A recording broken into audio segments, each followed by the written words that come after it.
नमस्कार, आप देख रहे हैं नेशन न्यूज 24। मैं हूं आपके साथ ज्योति पांडे। नेशन न्यूज 24 पर हम आपको दिखाएंगे हर क्षेत्र की महत्वपूर्ण और बड़ी खबरें। तो हमारे चैनल की खबरों को देखने के लिए सबसे पहले चैनल को सब्सक्राइब करना, खबरों को शेयर करना और लाइक करना बिल्कुल न भूलें। ब्लॉक मेहनगर कमहरिया गौशाला की व्यवस्था हुई अस्त व्यस्त, अधिकारी हैं मस्त। आजमगढ़ ब्लॉक मेहनगर के ग्राम सभा कमहरिया में बने गौशाला में चारा बिना गौवंश मरने की कगार पर पहुंच रहे हैं। एक दाना भूसा नहीं है और ना ही खुद ही बच्चों कर देखने को मिला। कोई इलाज की व्यवस्था नहीं। जहां प्रदेश की योगी सरकार गौशाला और गौमाता के पीछे दिन रात काम कर रही है, वहीं ब्लॉक के वीडियो विकास शुक्ला जी सरकार के मंसूबों पर पानी फेरते नजर आ रहे हैं। इतना ही नहीं, वहां के कर्मचारियों ने यह भी बताया कि 1 महीने से भूसा 10 दिन से चोकर नहीं है, जिससे साफ जाहिर होता है कि अधिकारी सरकार को बदनाम करने में कोई कसर नहीं छोड़ रहे। ग्राम प्रधान सोनिया से पूछा तो गैर जिम्मेदाराना जैसा बयान दे रही हैं। प्रधान ने कहा, यह हमारी जिम्मेदारी नहीं। आखिर कौन है जिम्मेदार? ग्राम प्रधान सोनिया पत्रकारों से बातचीत में कहा, मेरा काम नहीं है, मैं जाकर क्यों देखूं?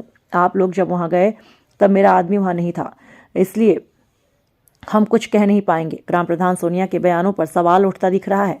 जब एक गांव का प्रधान इस तरीके से जवाब देगा तो गौशाला को लेकर इस तरीके का जवाब आखिर सरकार के मंसूबों पर कहीं न कहीं पानी फेरता हुआ नजर आ रहा है।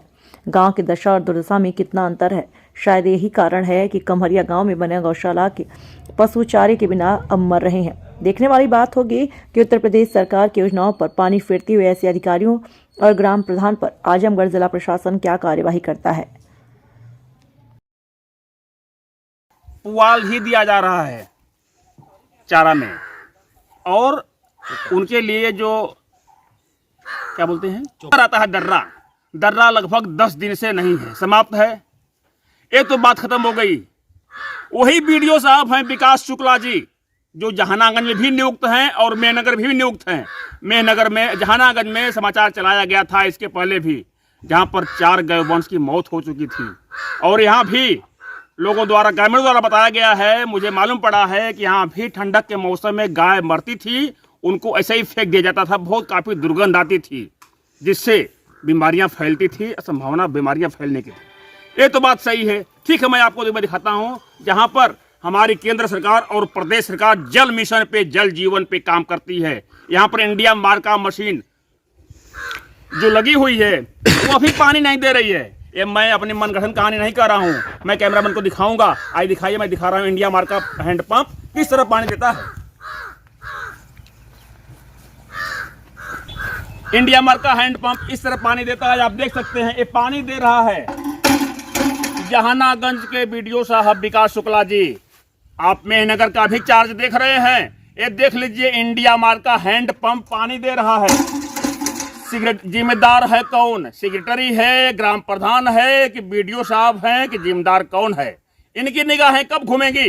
हाथ पर हाथ रख बैठे हैं सीडीओ साहब, आजमगढ़ जिले के जिला मुख्य विकास अधिकारी सीडीओ साहब। ये भी देख लीजिए, ये इंडिया मार्का हैंडपंप पानी दे रहा है।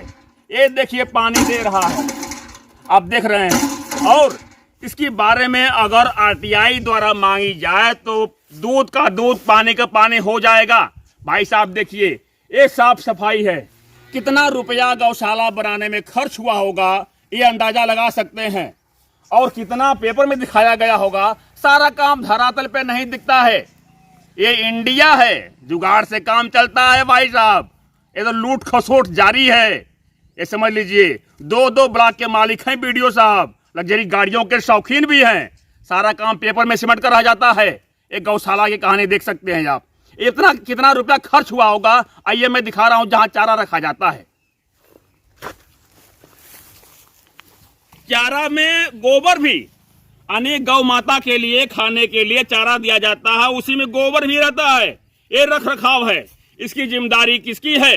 जिम्मेदार कौन है? आइए मैं जहां चारा रखा जाता है वहां मैं आपको दिखा रहा हूं। ये चारा रखने की व्यवस्था है।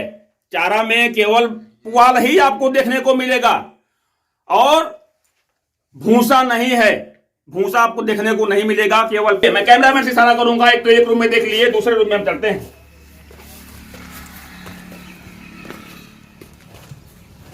इसमें आप दिखाएंगे, आपको हम दिखाएंगे कि जो गौ माता की सेवा करते हैं, जो रक्षक हैं, उनकी रहने की व्यवस्था है। देख लीजिए, इधर से चलेगी और हवा चलेगी तो ये बेचारे रहेंगे कहाँ? ये रहने की व्यवस्था है। लू चलेगी या तो फिर हवा मारेगी, ठंडक में कैसे रहते हैं बेचारे रक्षा करने वाले, गौ माता की सेवा करने वाले जो सेवक हैं वो कैसे रहते हैं, इसका अंदाजा आप लगा सकते हैं। इधर मैं दिखाता हूं, इधर पुआल रखा हुआ है, यहीं पर मशीन द्वारा बाल करके दिया जाता होगा या कहीं से आता होगा, ये मुझे पता नहीं। लेकिन गोबर में चारा में गोबर तो मिक्स मिला आपको देखने के लिए। उधर साफ सफाई की व्यवस्था बहुत ही पुअर, बहुत दुर्दशा है समझ लीजिए गौ माता की। एक गौ माता का पिछवाड़े से पूंछ के पास में, लैट्रिन के रास्ते के पास में सड़ा हुआ है, चोट लगी हुई है। कब डॉक्टर आते हैं भगवान जाने। देखिए गौ माता एक बेचारी गौवंश उठ नहीं पा रही है, बछिया है बेचारी, उसका पैर टूटा है। इलाज के लिए मैं चोटिल आपको दिखाऊंगा, और कैमरामैन दिखाइए इधर आपका मैं बोल रहा हूं।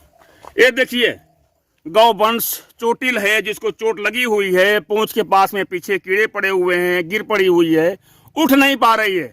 आखिर कौन है जिम्मेदार? एक हो गया। मैं दूसरी गौ माता को मैं दिखा रहा हूं। एक गौवंश है, गाय है जो उसके पूंछ के पास में सड़न हो रही है, बहुत काफी बदबू आ रही है, कीड़े पड़े हैं। देखिए बेचैन है गाय, जो है बेचैन है, दौड़ रही है, भाग रही है। देखिए वो गाय जा रही है, उसके पूंछ के पास में कीड़े पड़े हुए, सड़न हो रही है। डॉक्टर साहब कब आते हैं ये तो पता ही नहीं। यहाँ कोई दिखने वाला, कोई बोलने वाला नहीं है। एक सफाई कर्मी है, बुजुर्ग है बेचारे, उन्हें द्वारा मुझे मालूम पड़ा है कि 10 दिन से उनके लिए जो चोकर आता है वो भी समाप्त है। पानी की व्यवस्था आप देखे ही हैं, यहाँ पर सब पेपर में ही काम सिमट के रह जाता है।